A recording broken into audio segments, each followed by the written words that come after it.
Today we have officially started filming for the Africa expedition. We are going through packing everything up, making sure we have everything, and that is a very good thing because we are less than 16 hours away from being wheels up to Houston. And yeah, we're kind of pushing the clock here a little bit. We've been super busy this week making sure everything's in order, and we've just kind of postponed packing all the way up until the last minute. So we're going to be going to Uganda, and that's sitting right on the equator, so it's going to be hot. It's not going to be as hot as it is here in New Mexico, but they do have very high humidity. So even though it's only going to be from 65 to 85 degrees the whole time, it is going to be very humid. And so we are packing light, breathable clothes. Went shopping for some new ones too while we were preparing for this, as well as a bunch of skirts for me because I want it to be light and breathable, but also the culture in Uganda says that women should wear skirts and not pants. So I'm trying to adhere to the culture and stick with only skirts. So our flights are very generous with the amount of luggage that we can bring. Both of us are entitled to carry 2 very large pieces of luggage at 50 pounds apiece, that's more than I know what to do with. Like, we don't even carry that when we go overlanding for a month. We don't even own that much stuff. I know, my wardrobe just isn't that big. My wardrobe is literally almost everything you see right here. That is my daily clothes that I wear from day to day. So in preparation for this trip, we've been spending weeks and weeks planning it out, figuring out everything we needed, and it wasn't until last week that we figured out we didn't have any luggage at all. We don't normally fly. Luckily, Amazon Prime Day sales were on, so we figured we'd get this behemoth of a case. It works nicely. Yeah, I have to say it. I mean, it's big. I don't know what we're gonna do with it after we're done. I mean, I'm not sure, but I like this a whole lot better than the bag we used to pack our clothes in for overlanding. Well, yeah, that duffel bag was very sorry. Basically, that wraps up packing for this evening. Good thing, too, because that took a few hours to sort out. I'm feeling pretty good about this trip. How are you feeling? I'm feeling good. I want to go through our checklist, though, and check off all the things that we know we have, just to make sure there's nothing else on the list that we forgot to actually put in. Oh, yeah, that's my MacBook charger. And and you need this? And that, yeah, we need that. And you need this? Yeah. Okay, do you need all this? Probably. Okay, we need to put this stuff away then. This is not my stuff. I didn't know you were bringing all that. I kind of forgot. This is why we double check things. And this is why we have lists. Where are you putting your money too, by the way? Money just goes, I don't know, you have the wallet, I imagine, don't you? Oh yeah, I need to get my wallet and put it in here. Okay, yeah, so for Africa, we actually have to bring crisp, new $100 bills because that gets you the highest exchange rate while you're over there. American cash goes a long ways, but you know, you just want to get the best bang for your buck when you're exchanging at the bank. There's like a spaghetti mess of cables in here now, so I need to reorganize it because that looks like chaos. A rat's nest of USB cables. Do you need these as well? No. That's for a future overland project when we get back. None of this? None of that. That's okay. We're done. We're good. We're done. Okay, we're done. We're done. Okay, so the majority of packing is done. Everything else is just kind of secondary little knickknacks here and there.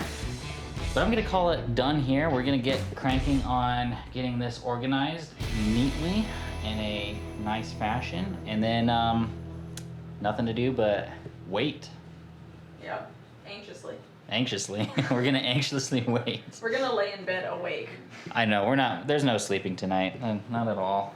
And sure enough, there wasn't. But after one last sunset, we were soon on our way to the airport. A lot is on our minds as we begin our first international journey, and we felt a mixed bag of emotions with the thought of leaving home, but that wasn't going to be enough to deter us.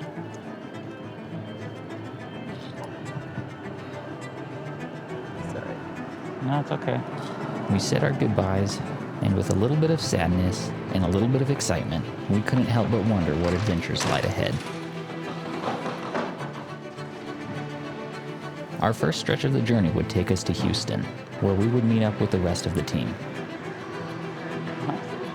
Welcome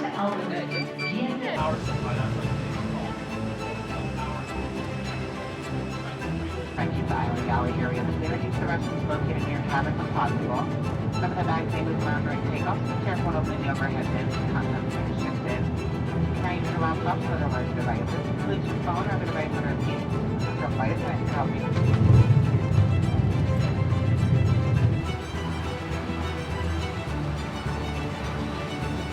With a short hop and a skip, we arrived in Houston. Here we waited for what seemed like forever, but we eventually would meet up with our team.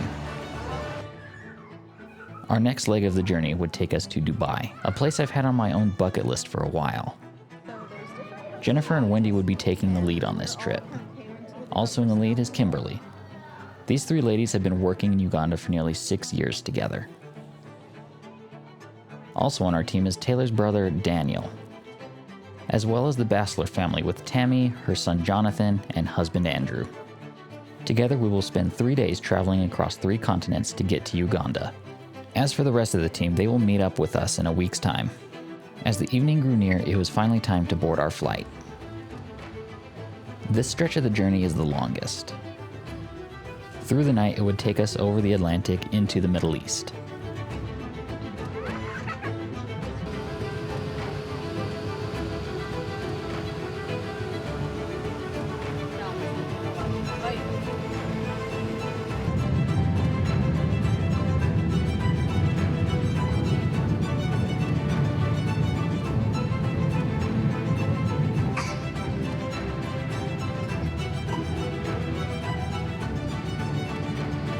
And seeing our last sunset in the United States, we set off, leaving Houston and making our way to Dubai. And although the flight was long, it would be our first transatlantic journey, a historic moment in the history of our conquest. But as it turns out, it wasn't as fun as you might think. So it was a 14-hour flight, well, more like 14 and a half, but it felt so much longer because we left Houston at about I want to say 8-ish, and we got into Dubai around 8-ish their time here. So it was a really long flight, and the service was great. We took United Emirates, and absolutely awesome. The downside is that we had 2 screaming children sitting behind us, kicking the seats all night long. And if they weren't kicking the seats, they were flickering the overhead lights off and on, strobing them. And the mother was so tired of dealing with that mess, she was conked out asleep while they were doing all this. Yeah. I'm hoping that the next flight to Entebbe will just be silence. I don't even know how many hours of sleep are going on at this point. I mean, we got like 2.5 hours of sleep at home before we got up to go to the airport, because we got up at 2 a.m. And so we got to the airport, and then we were sitting around, and we didn't sleep in the airport that whole waiting time. And then we got on the flight, which is 14 hours long, and I got some sleep. Aaron didn't get any. Repacking? Yeah. Taking only necessities and not this. Yes, our rat's nest of the USB cables. I said, you know how I said I was going to reorganize it in the last take? Yeah. When we were at the house? You didn't. You never did it. I did.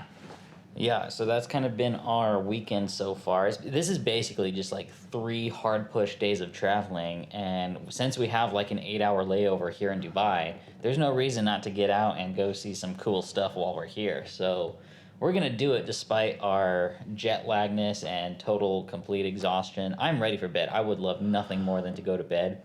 But as soon as we go see the Burj Khalifa, we're gonna come back here, and then we have to check out of the hotel by 7 o'clock. No, we have to be on the bus by 7 o'clock. We got to check out of here by at least, I don't know, 6? They serve breakfast at 5. 5:30. 5:30. Breakfast is at 5:30. So we'll go get breakfast, come back up here, grab our stuff, check out. Or no, we'll just check out, then go grab some break. I don't know. We'll figure it out. I don't want to think right now. I'm so tired. Can you tell that we're exhausted? I'm so tired. All right, as much as I want to just keep sitting in this chair and do nothing, we need to go find the rest of the team so we can go do something cool. Up, lazy bum. It's not called laziness. It's called exhaustion. I know. Okay. We can sleep when we're dead. Okay. With only 4.5 hours before we needed to get back to the airport, we decided to risk a little bit of time and explore the nightlife in the city of Dubai. It was approaching midnight and the temperatures were around 108 degrees, but that wasn't going to stop us from seeing one of the wonders of the world, the Burj Khalifa. I'm not normally one for enjoying big cities, but I could tell you that this was truly a captivating experience.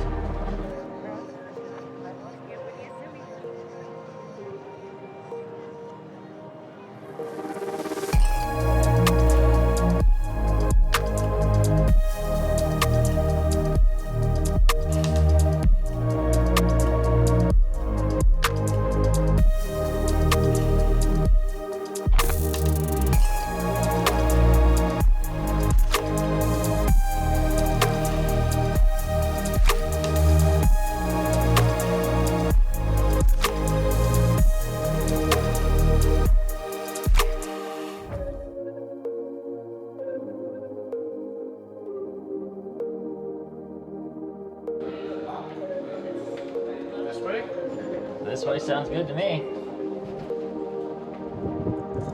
Woo! Oh yeah. No, not actually.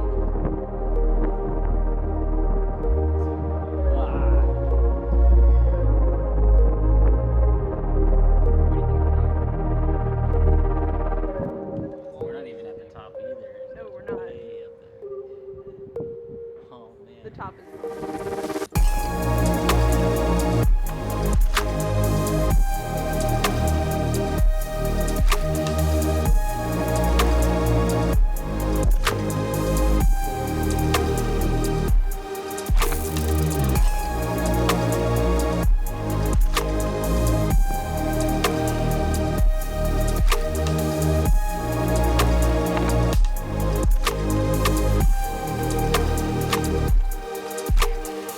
From 125 floors up, we soaked in the views. And having made use of every minute we had, it was time for us to leave and continue our last stretch of the journey to Uganda.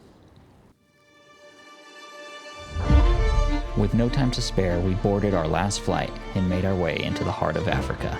With months of anticipation and weeks of planning, we found all our plans were coming to fruition.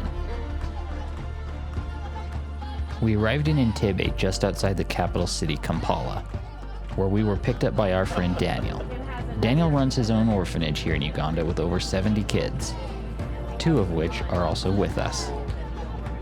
This one is Andrew, and somewhere on this bus is Otagi. We'll see more of him in a minute. Also on our team is Lisa, although her presence in our journey would be intermittent as she has projects of her own that she's working on. Another member of the crew is here as well. This is Frank. He works for Daniel at the orphanage. We're all pretty happy to have finally made it here to Uganda. It's been a hard push to get here and we're all pretty tired, but there's still a few things we have to do before we call the day over. We have to stop at the mall and pick up some supplies. And it doesn't take us long to realize there's a difference to the quality of life in another country. All right, we're here to exchange money, USD, for the local currency. I am not sure what it's called. Shillings. It's called shillings. Due to economic and world circumstances, the US dollar is roughly valued at 3,700 shillings. And exchanging just $200 gets us, well, a lot. 200 times 3,600. 720,000. So somewhere about that. Yeah, she said 700,000. Yeah. And while $200 doesn't sound like a lot, it goes a long way here. With our money exchange, we decided to explore the mall a bit. Malls have only recently been introduced into Uganda, and with the advent of department stores and large buildings, elevators are still a bit of a new introduction. And our friends Andrew and Otagi have never been on one, so I had the pleasure of documenting this experience for them. Okay, I think this is how far we can go to. Look this side.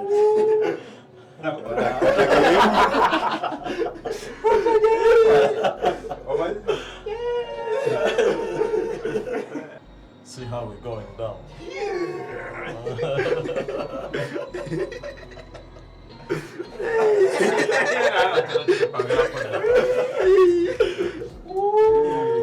When it started to go up, I lost my brain, so like the weight I was not feeling myself. Yeah. I had lost my weight. Then we went, my heart started shaking. Then we came outside. The time when we were coming back down, I was not fearing anything. It's giving me experience. My brain. Yeah. Thank you. Good.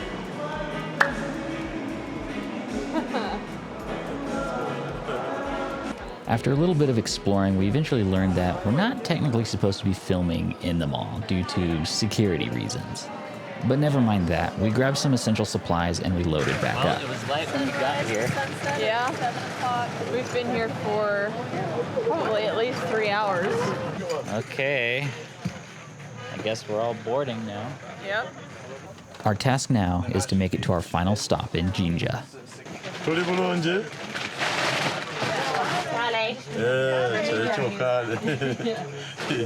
Okay, we'll be going for maybe 2.5 hours. If the road is okay, if it is not okay, then we'll go for around 3.5 hours. Yeah. So get cozy. All right. Along the way, we get to see some of the nightlife of Uganda.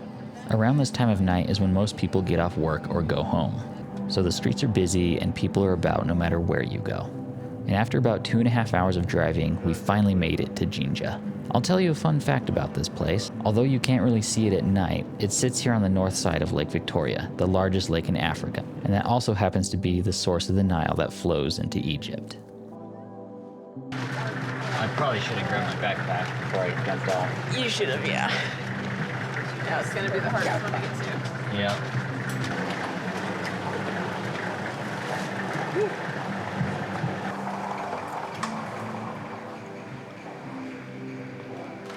So we've finally made it to the hotel. It is what, 4 days of travel? Almost 4? Yeah, 4 days. 4 days of non-stop travel, and we finally made it to Uganda. It's been a whirlwind of a journey to get here, and the reality is our journey is only beginning. So we're pretty excited for what's going to happen next. I have no idea what's going to happen next. Actually, I do. I'm going to go to sleep. Yes. I'm going to go to sleep. We have a whole itinerary, but we've forgotten it because we've been awake for so long. I know, we've been awake so many hours and I've been operating on so little sleep. Like, I think over the past 3 nights, I've been operating off of only 3 to 4 hours of sleep each night. How are you feeling? My legs hurt from sitting so long, but I'm doing good. I'm probably gonna really wind down as soon as we get inside our room, though. I'm awake right now, but that's temporary. We pushed you guys pretty hard. Yeah, it's been a wild 4 days. Yeah. So we're excited. I want a bed and a change of clothes. And with that, we head off to find our room and settle in. Because this place is what we will be calling home for the next few weeks. This concludes our journey, I guess. Well, phase 1 of journey. Phase 1 complete. Make it here. Make it here in one piece. Hey, and the good news is, we got all of our gear, everything we packed with us came in one piece. So I hope you guys enjoyed this episode of us traveling out here to Africa. It has been a wild, crazy 4 days for us, and it's all just kind of a blur together because we've just been hitting it so hard with so little sleep, and we're finally at a point where we can decompress and just kind of take a breather and slow down just a little bit. So we're excited to be here. We're excited you're here with us for this series, and we hope you stick around for it. So we'll see you in the next one. Bye.